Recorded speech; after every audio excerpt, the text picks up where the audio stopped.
대통령의 거짓말 얘기가 나오니까 댓글로 허보현님이 대왕구라 얘기를 하셨는데 대왕굴의 첫 시추 결과 경제성이 없는 것으로 판명이 됐습니다. 가스 징후가 발견됐지만 포화도가 낮아서 경제성이 없다는 건데 산업부 고위 관계자가 생각하지 못했던 정무적 개입이 있었다. 죄송하다. 이런 식으로 사과를 했더라고요. 참 이게 대왕고래 프로젝트 지난해 정말 뜨거웠잖아요. 뜨거웠죠. 이게 총선 이후에 정치적으로 뭔가 궁지에 몰려서 활로가 필요하던 시점이었는데 근데 이런 어떤 그 자원 개발과 관련된 새로운 뉴스를 대통령이 직접 브리핑하면서 뭔가 이제 국민 여론을 모아보려는 시도였던 것 같아요. 근데 그 당시부터 좀 무리가 있다.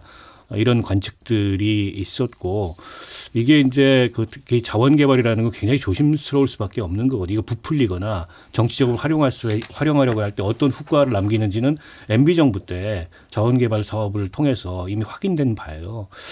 때문에 당시 대통령실 내부 혹은 산업부에서도 좀 신중해야 된다는 그런 의견도 있었는데 다 묵살하고 윤 대통령이 어쨌든 뭐 국면 전환의 계기를 삼기 위해서였는지 뭐 국정 성과를 부풀리기 위해서였는지 이걸 직접 브리핑을 했는데 그 뒤로 굉장히 많은 논란이 있었습니다. 뭐 전문가 초빙해가지고 뭐 탐사 의뢰를 했는데 그 전문가가 운영하는 업체가 과연 전문성이 있는 업체냐부터 시작해서 여러 논란이 있었고 동해상의 어쨌든 자원 탐사를 위한 여러 가지 이제 광구들에 대해서 그 정부에서 시추를 비롯한 이런저런 그 자원 탐사 계획들을 갖고 있었는데 이건 굉장히 신중하고 조심스럽게 접근해서 확실할 때 그럴 때 이제 개발 계획과 함께 발표를 하는 게 맞는데 너무 샴페인을 일찍 터뜨린 거죠. 근데 막상 이걸 시추를 해보니까 이 경제성이 없는 걸로 그 많은 경우가 그렇거든요. 많은 경우 자원 탐사라는 게 경제성이 없는 걸로 나오기 때문에 어느 나라의 정부도 그렇게까지 이제 이걸 막 신중치 못하게 접근하지 않고 신중하게 접근하는 건데 제가 보기엔 정치적 목적이 너무 앞섰던 것 같아요. 그렇다 보니까 여기 산자부 관계자가 생각하지 못했던 정무적 개입. 이게 사실 대통령이 개입했다는 얘기잖아요. 대통령실이 개입했고. 그게 아니라면 자원 탐사나 자원 개발 사업의 성격을 잘 아는 정부 주무부처에서 이런 식으로 접근하지는 않았을 거예요. 나중에 이게 굉장히 좀 후과가 클 수 있기 때문에 결국 이게 어설프게 여기다 손을 대가지고 어제 같은 결과를 낳은 게 아닌가 싶습니다. 우리나라는 자원 개발해야 돼요. 석유 한 방울도 안 나오는 나라 아닙니까? 근데 자원 개발을 하되 전 세계적으로 가능성이 많은 지역에 대해서 하되 실무 차원에서 비용 효과적으로 해야 되는데 지금 의원님 지적하셨듯이 아직 그 확정된 것도 아닌데 대통령이 브리핑을 하고 이러한 식의 이벤트를 했기 때문에 그게 문제가 되는 거고요. 자원 개발은 가능성이 있으면은 전 세계 어디든지 찾아가서 먼저 해야 되고 자원 개발이라는 게 그래요. 10군데를 추적을 하면은 한 군데가 될까 말까 한 게 자원 개발이에요. 그러니까 그런 거를 감안해서 국가적으로 시도하는 거는 맞지만 그 당시에 이것이 얼마나 정치적인 복선이 있는지는 웬만한 사람들은 다 알고 있었던 거 아닙니까? 그리고 두 번째로 지금 이거 산업부 고위 관계자가 생각지도 못했던 정무적 개입이 있었다. 죄송하다 그러잖아요. 근데 제 기억이 정확한지를 다시 한번 확인하겠습니다마는 그 당시 대통령이 브리핑할 때 산자부 장관도 뭐 하고 그랬던 것으로 제가 기억을 하는데 아닌가요? 근데 이제 와서는 정무적 개입이 있으니까 죄송하다. 그러니까 이 생각도 나요. 이번에 삼성 이재용 회장 재판하잖아요. 그러니까 금감원장이 나와가지고 무리했다 죄송하다 얘기를 하거든요. 그러면 무리했다 죄송하다로 끝날 일이에요. 이게 지금 돈이 얼마나 들었으며 지금 삼성 반도체가 전 세계적인 위상이 어떻게 됐느냐를 생각하면 이런 무책임한 짓들이 어디 있느냐고요. 그런 차원에서 지금 이거는 정무적 개입이 있었다 죄송하다라고 끝날 일이 아니고 어제 그 변론에서 그 얘기를 하대요. 곽종근 사령관을 막 야단을 치면서 대통령이 정말 전화해서 그런 명을 했다면 그 앞에다 대고 이건 불가합니다라고 말은 못할 망정 현실적으로 이렇게 어렵습니다라고라도 얘기를 해야지 왜 그 얘기를 안 했느냐 그러는데 이걸 보면 얘기할 수 없는 환경이었던 거예요. 그러니까 위에서 딱 오더를 내리면은 정말 이거 안 되겠는데 했다가는 어떤 벼락이 떨어질지 모른다라는 그러한 분위기였기 때문에 그때는 못하다가 이제 대통령 탄핵 와중에 생각지도 못했던 정무적 개입 이것도 참 비굴하고 비겁한데 과연 그 사람들에게 정직하게 당당하게 노아라고 할 수 있는 그런 문화인가를 또 생각해 보면 갑갑하죠. 안덕근 산업부 장관이 그때 삼성전자 시가총액의 5배라고 대한고래 프로젝트가 강조했던 그랬죠, 바가 그때. 있었어요. 예. 예, 예. 거기에 대해서도 이제 얘기를 한 건데 사실 근데 권영세 비대위원장이 오늘 오전에 SBS 라디오 출연해가지고 이거 한 번 시추해봤는데 바로 나온다고 산유국 안 되는 나라가 어디 있겠냐. 앞으로 더 시추를 더 하게 될지 해보는 게 필요하다고 생각한다고 했어요. 아니 그러니까 저도 말씀드렸잖아요. 해보는 게 필요한데 비용 효과적으로 실무 차원에서 왜 이거를 과대 포장을 해서 어떻게 보면 마치도 대국민 사기를 치듯이 이렇게 하지 말라는 뜻이 그러나 열심히 찾아보는 일은 국가가 할 일이죠. 네, 한국사 강사 전한길 씨 얘기 잠깐 해볼게요. 집회에서 국민들이 헌재를 휩쓸 것이라고 발언해서 내란 선동 혐의로 고발당했잖아요. 김용원 국가인권위원회 상임위원이 무료 변론 자청하면서 헌법재판소 두들겨 부숴 없애야 된다고 했어요. 그러니까 전 씨가 그거 제 뜻 왜곡하는 거다. 헌법재판소 휩쓸 것이라는 말은 폭력 점거가 아니라 국민 의지를 폭풍처럼 전한다는 뜻이다. 라고 손을 그으면서 변론도 거부했습니다만 이게 사실 노골적으로 헌재를 위협하는 상황이잖아요. 그러니까 저는 좀 심각한 상황이라고 보는데요. 이제 김용원 국가인권위원회 상임위원은 차관급 공직자입니다. 그런데 차관급 공직자가 이제 헌법기관을 뭐 두들겨 부시자라고 얘기한다는 것 자체가 이분이 이제 공직자로서의 자격 없을 뿐만 아니라 일종의 이제 폭력을 선동하는 그런 행위를 하고 있는 거고 헌법재판소나 헌법재판관들은 어떻게 보면 우리 법치의 최후의 보루와 같은 존재입니다. 그런데 최근에 이 탄핵 심판 진행되는 와중에 헌법재판관 개개인들의 성향을 문제 삼아서 혹은 그 가족들의 활동과 연관지어서 뭔가 헌재의 정당성을 흠집내려는 그런 시도가 비단 이게 뭐 지지층들 내에서만 윤석열 대통령 지지층들 내에서만 일어나는 게 아니고 여당의 지도부까지 나서서 그런 언사를 계속하고 있어요. 저는 이건 심각한 삼권 분립의 침해이고 우리 민주주의의 어떻게 보면은 위협이고 어떻게 보면 여당이 나서서 체제를 부정하는 그런 모습이거든요. 나중에 이 후과를 어떻게 감당하려고 이제 그런 신중치 못한 언행을 하는지 잘 모르겠습니다. 전한길 씨라든지 뭐 내지는 또 뭐 그 태극기 집회 하시는 분들이라든지 그런 분들이 얘기하는 건 글쎄요, 그게 온당하진 않아도 그리고 전한길 씨 같은 경우에 자신의 이제 어떤 강사로서의 영향력을 활용해서 최근에 굉장히 어떻게 보면 극우적인 발언을 선동하고 함으로써 부정적인 여론에 영향을 미치고 있어서 뭐 비판의 대상은 될 수 있다고 봅니다만 그분들은 적어도 책임 있는 의사결정 구조에 있는 사람들은 아니거든요. 진짜 문제는 김영호 씨 같은 공직자나 혹은 여당의 지도부 같은 분들이 그런 언행을 똑같이 따라하고 있다는 게 이게 심각한 문제고요. 저는 김영현 국가인권위원회 상임위원은 저대로 그냥 저분을 저 자리에 둬야 되나. 국가인권위원회 상임위원을 뭐 어떻게 뭐 해촉하거나 해임할 수 있는 방법이 따로 있는지 모르겠습니다만 국회에서 뭐 탄핵을 할 수 있는지 모르겠습니다만 이분이 한두 번이 아니거든요. 계속 이런 언행을 거듭하고 있는 데다가 지금 안창호 국가인권위원회 위원장은 헌법재판관 출신이에요.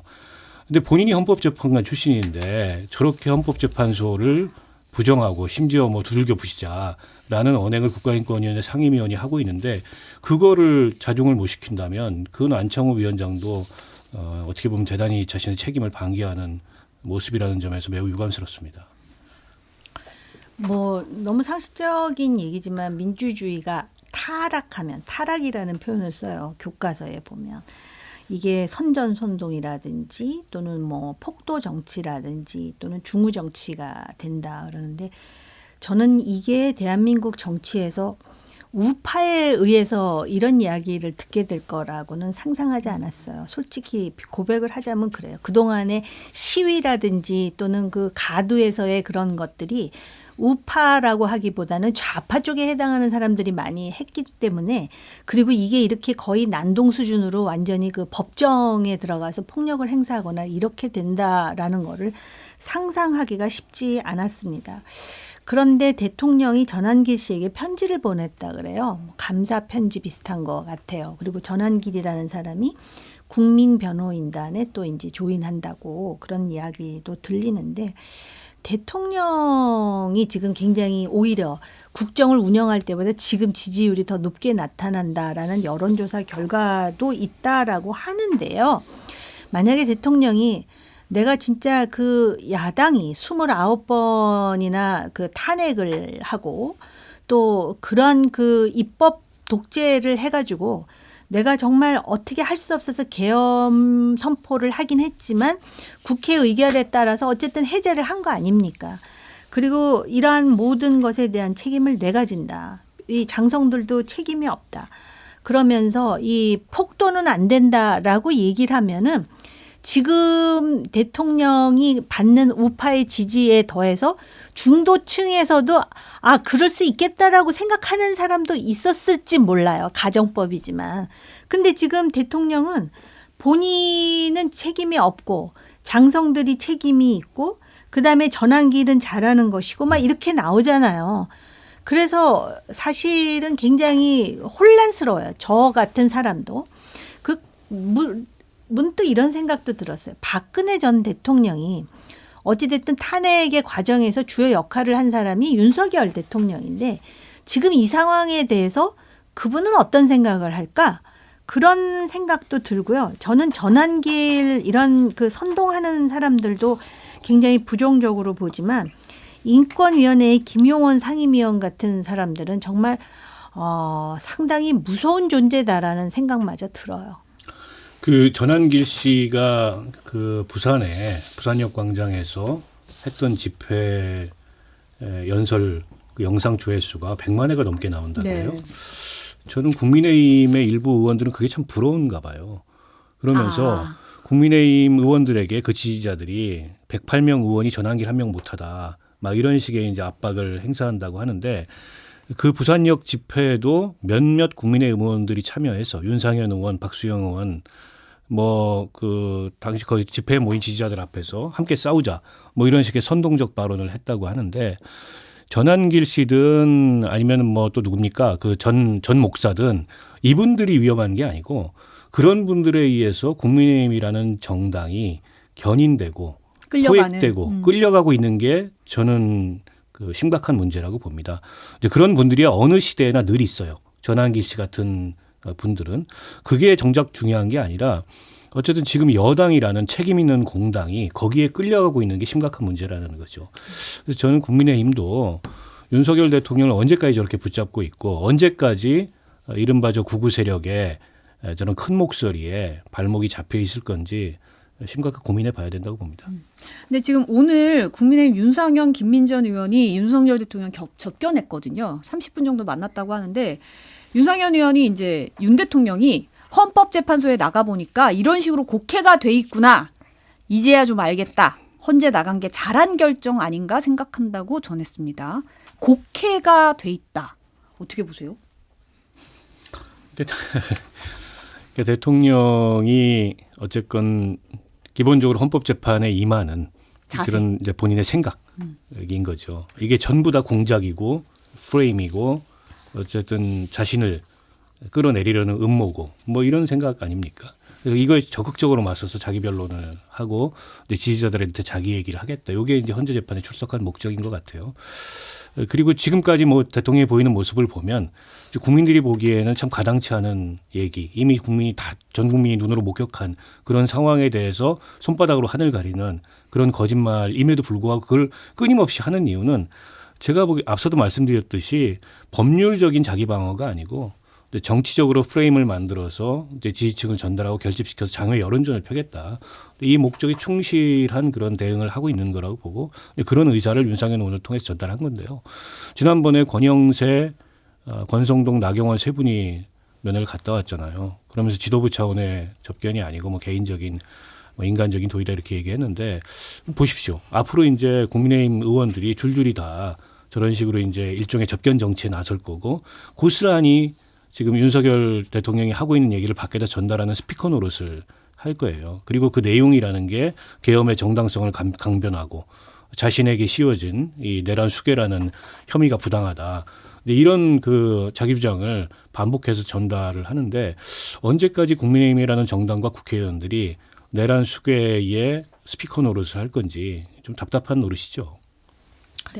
그 모든 사람의 접견을 다 받지는 않겠다고 이미 이제 얘기를 했기 때문에 저런 정도의 그 맹윤이라 그랬나요? 저 두 정치인에 대해서 그 어느 언론에서 본 것 같은데 그 정도는 되어야 오히려 지금 대통령이 이렇게 주도권을 쥐고 있는 것 같은 그런 인상을 받았는데 만약에 헌재에서 인용되면은 2달 만에 대선이 있을 텐데 그런 것에 대한 공당으로서의 대비는 어떻게 할 것인지에 대한 걱정을 하게 됩니다. 그런데 아무튼 지금 분위기가 참 설명할 수 없는 그런 여러 가지 분위기인데 일단 그 박 전 대통령의 탄핵에 대한 학습 효과도 있었던 것 같고요. 그다음에 지금 민주당의 태도에 대한 중도층의 어떤 그런 회의감 같은 것도 일정 정도 이제 활용되는 것 같고요.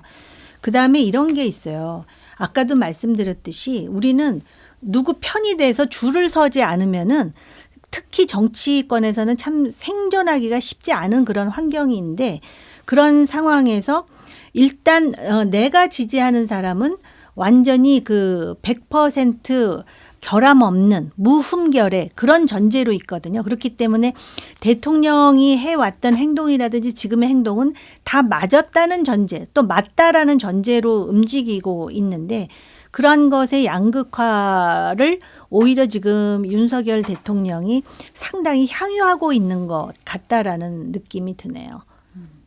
지금 그 윤석열 대통령 의원 정권 다음 주 초까지만 이어질 전망이라고 얘기가 나오고 있는데 이제 국민의힘 조정은 의원이 구치소면에 이제 두둔하면서 김대중 전 대통령 사례 언급한 데 대해서 논란이 좀 일고 있는 상황입니다. 이 비상계엄 선포 당사자인 윤 대통령 면회한 의원들과 계엄의 피해자인 김 전 대통령과 지지자들을 비유하는 게 맞냐 이런 얘기인데 김 전 대통령 아들인 김홍걸 전 의원이 SNS에 사실과도 다르다.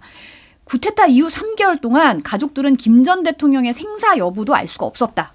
면회가 허용된 뒤에도 직계가족 외에는 면회가 금지돼서 전두환 정권 치하 2년 6개월간의 옥살이 중에서 정치인을 만나신 적은 한 번도 없다고 반박을 했습니다. 그러니까 이제 뭐 비교할 걸 비교를 해야 되는데 이제 비교 대상이 아닌 걸 비교함으로써 본인의 무지함을 저는 드러냈다고 보고요. 사실관계도 게다가 이제 틀린 데다가 김대중 대통령은 군사정권의 피해자고 계엄의 피해자고 내란의 피해자지 않습니까? 근데 김대중 전 대통령의 면회와 관련된 거를 이런 내란 친위 쿠데타의 가해자인 지금 윤석열 피고인을 면회하는 것과 동일선상에서 비교한다는 것 자체가 어불성설이고 얼마나 역사의식이 없으면은 이제 그런 얘기를 공중파 방송에서 나가서 할까. 저도 그 실시간 생방송으로 들었거든요. 네. 저는 그 들으면서 참 한심하다는 생각을 했는데 뭐 제 예상대로 이렇게 논란이 되는 게 아닌가 싶은데요.